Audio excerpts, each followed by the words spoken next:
Kali ini saya akan merecap alur cerita dari film The Village tahun 2014, di mana film ini bercerita tentang sebuah desa yang tenang di abad 17 terusik dengan adanya sesosok makhluk pemakan daging ternak.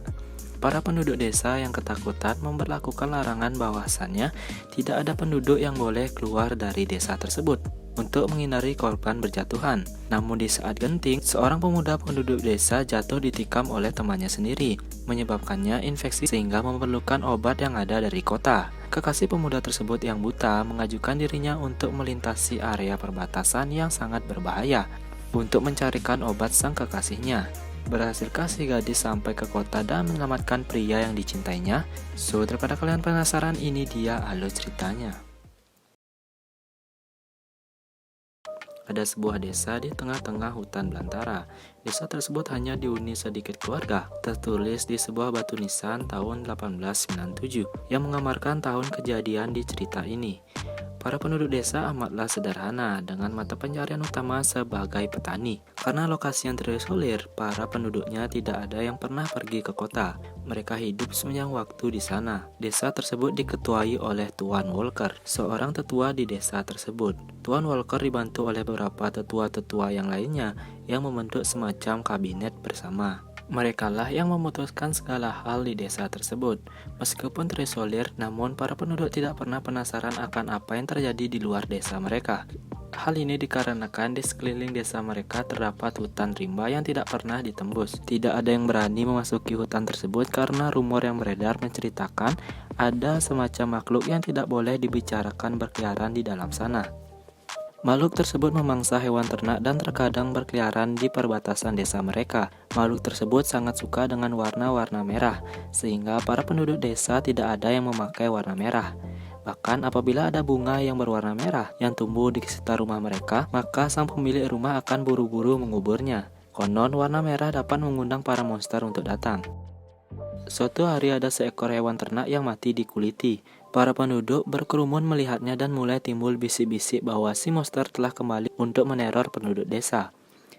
Para tetua pun mengadakan rapat yang hasilnya ialah para penduduk dilarang untuk berpergian keluar desa untuk hal apapun dan perbatasan desa akan dijaga lebih ketat. Teror monster tidak menghentikan seseorang pemuda yang bernama Lucius untuk pergi ke kota untuk mencari obat-obatan. Dia bersikukuh bahwa si monster tidak akan menyerangnya karena dia berpergian untuk mencari obat bagi orang yang sakit. Di mana pada adegan awal ada seorang anak yang jatuh sakit lalu meninggal karena kekurangan obat-obatan. Namun para tetua tidak mengizinkannya untuk pergi. Keesokan harinya ditemukan satu bangkai hewan mati dikuliti.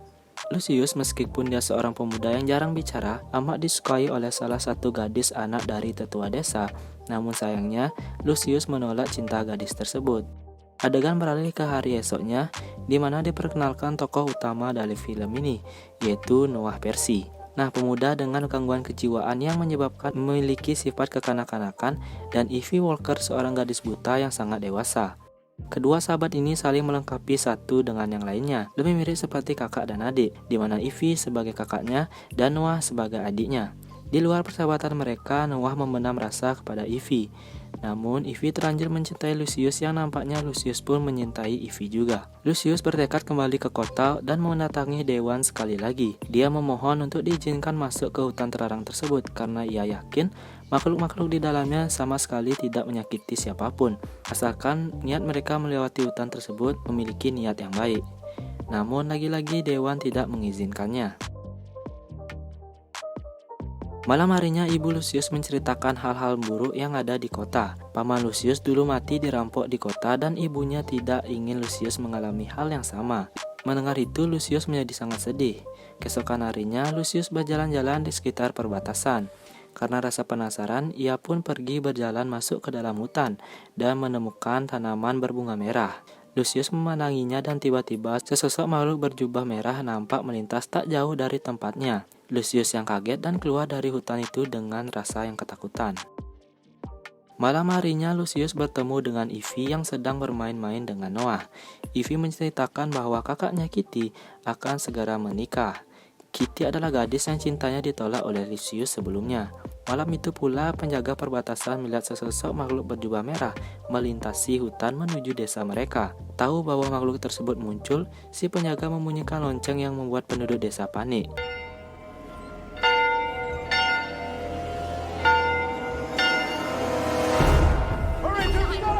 Mereka langsung lari masuk ke dalam rumah dan mengunci diri ke dalam bunker. Nah, di saat waktu yang tepat, Lucius datang kembali untuk menyelamatkan Ivy yang bersikukuh menunggu di luar hingga Lucius datang menyelamatkannya.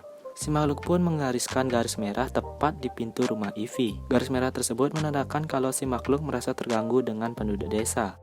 Nah, pada rapat dewan, Lucius meminta maaf karena dialah penyebab kemarahan si monster tersebut. Dia mengaku telah memasuki hutan terlarang dan memetik bunga merah yang dia temukan di sana. Pesta pernikahan Kitty tidak lama kemudian dilangsungkan. Nah, pesta tersebut dirayakan dengan amat meriah dan dihadiri semua penduduk desa. Sayangnya, saat malam hari tiba, dua orang anak mengaku melihat makhluk yang tidak boleh dibicarakan tersebut. Mereka mengaku kalau makhluk tersebut ingin para penduduk pergi dari hutan itu. Para penduduk pun keluar dari gedung pernikahan dan menemukan beberapa hewan telah mati dikuliti, tidak terkecuali dengan Noah. Esoknya Noah langsung menemui Lucius. Dengan menangis, Noah menusuk Lucius hingga tidak sadarkan diri. Noah tidak rela Ivy direbut oleh Lucius. Noah langsung meninggalkan Lucius yang bersimbah darah sambil menangis. Dia kembali ke rumahnya, dan orang tuanya kaget dengan Noah yang tangannya sudah berlumuran dengan darah. Ivy yang mendengar mengenai kabar Noah bersimbah darah, langsung pergi mencari Lucius. Betapa sedihnya ia menemukan Lucius yang sudah pingsan. Noah akhirnya dikurung ke sebuah ruangan karena perbuatannya. Ivy langsung mendatangi Noah dan menamparnya seketika. Noah tidak membalas dan hanya menangis saja. Karena obat-obatan yang kurang dari desa tersebut, Ivy meminta izin kepada para dewan untuk pergi ke kota untuk mencari obat-obatan untuk Lucius. Dia memohon-mohon untuk diizinkan pergi ke kota. Apabila ia tidak pergi, maka Lucius yang kritis bisa saja mati karena infeksi. Para tetua nampaknya tidak memiliki pilihan lain selain mengizinkan Ivy, meskipun mereka telah berjanji tidak akan pernah keluar dari desa tersebut. Sebelum melaksanakan tugasnya, Ivy dibimbing oleh ayahnya ke sebuah gudang terkunci. Ayahnya berpesan kepada Ivy agar tidak berteriak oleh apapun yang ada di dalamnya. Esoknya, Ivy langsung berkemas dan pergi ke dalam hutan. Dia ditemani oleh dua orang pemuda yang hanya akan mengantarkannya sampai setengah jalan saja. Selebihnya, Ivy sendiri yang harus meneruskan perjalanannya. Adegan kembali ke Ivy dan ayahnya yang sedang memasuki gudang. Ternyata di dalam gudang tersebut terdapat kostum mirip si monster yang tidak boleh dibicarakan. Sontak Ivy terkejut akan hal ini. Ayahnya memberitahunya bahwa makhluk tersebut hanya buatan manusia. Kostum tersebut digunakan oleh para tetua untuk menakut-nakuti penduduk desa agar tidak keluar dari desa itu. Setelah memberitahu Ivy kebenaran mengenai makhluk tersebut, yang mana makhluk tersebut hanyalah buatan manusia saja, ayah Ivy langsung memberitahukan kepada para tetua lainnya. Tetua lainnya ada yang tidak setuju dengan keputusan Tuan Walker. Namun apa daya, kebenaran harus diungkap untuk menyelamatkan nyawa Lucius. Tidak akan ada yang akan menyakiti Ivy selama di perjalanan karena makhluk tersebut hanyalah mitos belaka. Ivy pun berani melangkahkan diri ke dalam hutan sendirian. Ivy meneruskan perjalanan sendirian, namun di tengah-tengah jalan dia terperosok ke dalam lubang yang lumayan dalam, yang menganga di tengah-tengah jalan. Dengan bersusah payah, Ivy merangkak naik ke atas lagi. Dengan tertatih-tatih, Ivy tersandung pohon besar yang tumbang di dekat lubang itu. Dengan merabanya, Ivy jadi tahu lokasi lubang dekat dengan salah satu pohon yang tumbang. Saat meneruskan perjalanan kembali, Ivy merasa dikejar oleh sesosok makhluk berjubah merah. Dan benar saja, ternyata monster itu mengikutinya. Ivy benar-benar ketakutan. Dia yakin makhluk itu hanya imajinasinya saja. Namun ternyata makhluk itu mengejar dan menghantamkan Ivy. Ivy dengan meraba-raba jalan berlari menjauh, tetapi makhluk itu tetap mengajarnya. Sampailah Ivy pada batang pohon yang tumbang. Ivy berhenti dan merentangkan tangannya untuk mengundang makhluk itu untuk datang ke sana. Nah, monster tersebut berlari ke arahnya dengan kecepatan yang penuh, dan tiba-tiba Ivy berbalik arah. Monster itu pun terpleset dan masuk ke dalam lubang yang dalam. Kembali ke desa, ibu Noah tidak menemukan anaknya sama sekali. Betapa terkejutnya dia ketika lubang tempat ia menyimpan salah satu kostum monster tersebut dan isinya telah menghilang. Ternyata Noah telah mengambilnya dan dikenakannya mengejar Ivy. Ibu Noah menangis terseduh-seduh akan nasib anaknya, dan benar saja Noah terperosok ke dalam lubang itu. Sementara itu, Ivy langsung melanjutkan perjalanannya kembali. Sampailah dia pada sebuah tembok yang membatasi hutan dengan dunia luar. Ia pun memanjat hutan tersebut. Di sisi lain, ayah Ivy dan ibu Lucius membuka sebuah kotak yang berisi sebuah foto. Di sana terdapat foto modern para tetua. Nah, di sini diungkapkan bahwasannya masing-masing dari tetua memiliki masa kelam dengan dunia modern. Ada yang saudaranya dibunuh, ada yang dirampok, dan lain sebagainya. Berbagai pengalaman pahit yang mereka terima membuat mereka memutuskan untuk menjauh dari dunia modern dan membentuk sebuah dunia sendiri di dalam hutan tersebut. Mereka berbohong soal dunia yang modern yang ada di kota dan hanya menceritakan hal-hal buruk saja yang terjadi di dalam kota. Nah, ternyata hutan tersebut merupakan Soka Marga Satwa yang dikelola oleh keluarga Walker dan keluarga Ivy sendiri yang amat sangat kaya. Seorang polisi hutan sedang berpatroli mengelilingi perbatasan dengan mobilnya dan menemukan Ivy yang baru melompati dari atas pagar. Polisi hutan tersebut pun bertanya kepada Ivy mengenai asalnya. Ivy dengan polosnya menjawab kalau dia tinggal di dalam hutan tersebut.